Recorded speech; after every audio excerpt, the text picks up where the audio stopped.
爷，快把你手里的小零食给我。你猜在哪个手里？猜对了就告诉你。这个，我猜是这个。恭喜你猜对了。爷爷，你跟我玩这个，我不得给你吃破产了。老宋头服了，熊没接回家，自己手里的小零食已经空了。老宋头本来是想用小零食接辉宝下树的，没想到全让树下的瑞宝吃了。瑞宝吃完了，又去找老宋头要，眼看瑞宝就要过来了，老宋头又一下跳到了小亭子上。辉宝感觉到自己被戏耍了，辉宝小脚向后提的这几下，证明辉宝已经生气了，摆出了攻击的姿势。但老宋头不是故意要离开的，是因为自己手里已经没有小零食了，是回去给瑞宝拿更多的小零食去了。此时树上的辉宝已经蠢蠢欲动了，辉宝感觉到自己已经错过了太多小零食，辉宝赶紧从小树上滑下来。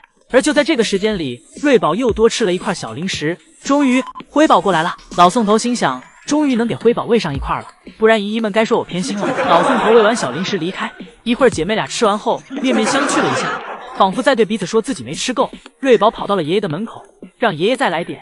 这时爱宝也从室外园区回来了，爱宝回来后就往通道门口走去。爱宝一点也不想加班，瑞宝辉宝这里也挺着急的，现在宝家没有一个愿意自愿加班的了。一家三口轮番给饲养员敲门，终于给门敲开了。门打开后跑得一个比一个快，要再说辉宝爬不上室外的小树，辉宝上树全过程来了。今天早上室外园区下了点小雨，这让园区的天气更凉爽了。这也是姐妹俩第一次走在下过雨后的室外园区，雨水冲刷过园区后，让园区泥土的气味变得比平时更加浓郁了。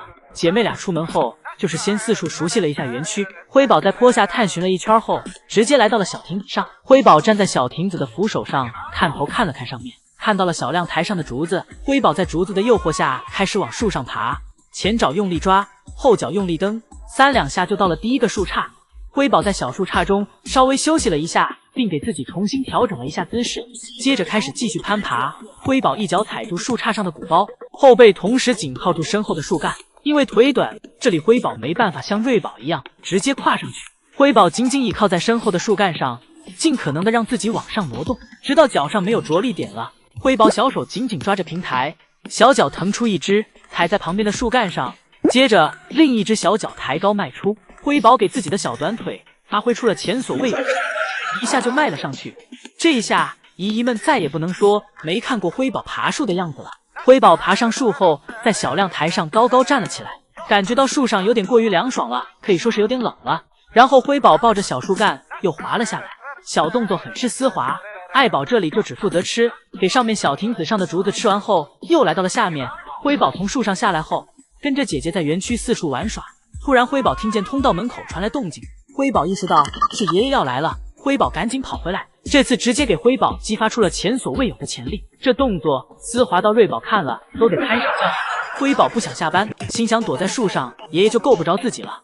而这时瑞宝却主动的走了回去。瑞宝回去让爷爷给自己擦擦身体，干干净净吃小零食去了。辉宝趴在小亮台上，眼神逐渐迷离，感觉下一秒就要睡着了。今天瑞宝辉宝给老宋头整魔怔了。临下班回家时，老宋头都走上秧歌部了。今天瑞宝辉宝的小躺椅被拆走了，无聊的瑞宝没得玩了，又重新霍霍起了园区的南天宝。爱宝走到瑞宝身边，嘱咐了一下瑞宝，让瑞宝玩可以，别给南川宝整死了就行。而一旁的老宋头看了，心都快提到嗓子眼了，赶紧来到园区陪姐妹俩玩，以自己为丰容，让瑞宝忘记南川宝。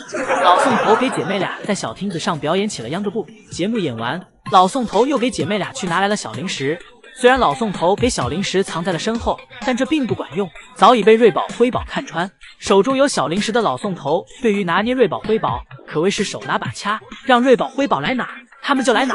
喂完姐妹俩小苹果后，老宋头突然加速，放下了手中胡萝卜，然后跑开。老宋头这一操作，瑞宝辉宝好半天都没缓过神来。这时爱宝走进来了，姐妹俩堵在爬梯口处，爱宝站在爬梯上稍微张望了一下。都知道大熊猫是近视眼，爱宝似乎没看到老宋头放的胡萝卜，转头离开了。这时老宋头急了，发现自己放的胡萝卜有点失败，本来是给爱宝吃的，这下怕被瑞宝辉宝吃掉，又给带走了。等看到爱宝又回来了，老宋头这里再次来到园区，将胡萝卜插在了一根杆子上，递给了爱宝。老宋头虽然平时看起来疯，但并不傻，让他徒手喂一只成年的野生动物，这种事儿他还是做不出来的。老宋头也只能趁爱宝走远的功夫来园区嘚瑟一下。爱宝去喝水的时间，老宋头再次来到园区，给姐妹俩又送来了小零食。姐妹俩这里躺在地上，惬意的吃完胡萝卜后，也没有再调皮，而是乖乖跟着妈妈回了家。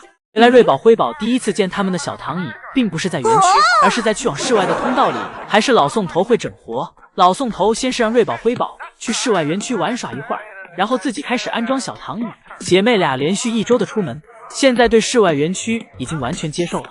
很多姨姨们表示，为什么自己没有看到瑞宝、辉宝去室外的样子？那是因为爷爷们一般会趁早上比较凉爽的这个时间里带瑞宝、辉宝出去。而园区是10点开门，这时天气已经开始变热了，所以爷爷们这时就已经带瑞宝、辉宝回来了，所以姨姨们看不到。或许再过段时间，天气完全转冷，那时爷爷们就不会再卡着每天的太阳和温度，让瑞宝、辉宝去室外了。瑞宝出门就是爱宝的跟屁虫，辉宝这里则是有自己的想法。魔王的诞生往往都是孤独的，或许辉宝也是因为自己始终爬不上小树，有点郁闷。而瑞宝这里的爬树越来越熟练了，不论从哪个角度都能轻松的爬上去。爬上去后，瑞宝又立马爬下来，这分明就是在挑衅辉宝呀！跟辉宝炫耀着自己能爬到树上，而辉宝却不能。辉宝察觉出了瑞宝的意图，辉宝跑过来守着瑞宝，打算等瑞宝下来就揍瑞宝一顿。瑞宝下树时不小心摔了下去，辉宝趁机扑上去，对着瑞宝的头怒拍了2巴掌。辉宝为了证明自己也能爬上去，在瑞宝走后奋起直追，刻苦练习，但是无奈咱辉宝的腿就是差那么一小点，每次都上不去。辉宝来到爷爷身前，想让爷爷帮忙给自己拖上去。辉宝爬不上树，很郁闷，到处寻找着其他可以玩的。而瑞宝爬到树上后，可以看到在树下看不到的风景，甚至能看到园区外面的样子，同时还能通过爬树找到成就感。毕竟在体重和力量方面，瑞宝已经被辉宝打压太久了。当爷爷背着福宝偷偷来中国。大家晚上好。我叫张哲元，我大熊猫的饲养员，福宝的爷爷。这次将爷爷来中国，是因为《再见福宝》电影在我国台湾突破1300万票房了。将爷爷在此采访过程中，用尽了自己毕生所学的中文。你们的健康，你们的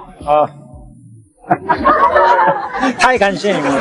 虽然语序有点乱，但听得出话里全是感谢。江爷爷还分享了自己吃了中国美食麻辣火锅和黑糖珍珠奶茶，只不过这2个名字江爷爷中文不太熟悉，是用韩语来描述的。但江爷爷夸赞这2个中国美食很美味。来到台湾有没有吃了什么好吃的东西让他印象很深刻？ 아직은 시간이 없어서 못 먹었고요. 2가지 먹었습니다. 2가지. 처음에 와서 마라호고 먹었고요. 그 다음에 흑당 버블티 먹었고요. 아주 맛있어요. 至于为什么会喝珍珠奶茶，江爷爷表示这是自己女儿嘱咐的，可能是江爷爷的女儿特意为江爷爷这次来台湾做了攻略。另外还有一个大肠面线，江爷爷还没有吃，江爷爷已经很期待大肠面线的味道了。 흑당 버블티하고 그 다음에 곱창국수를 꼭 딸이 먹어보고 오라고 했어요. 他的女儿来的时候有千叮咛万嘱咐要吃炒黑糖珍珠奶茶跟大肠面线。这次的见面会，江爷爷表现得落落大方，将电影取得的所有成果以及自己名气全归功于福宝自己，自己也大方地表示自己也是多亏了福宝才让自己有名的。江爷爷面对粉丝的中文提问，即使没有翻译也能够听懂。有爱宝和乐宝的小粉丝在这次见面会中提问到爱宝和乐宝不用回国吗？爱宝跟乐宝不用回去吗？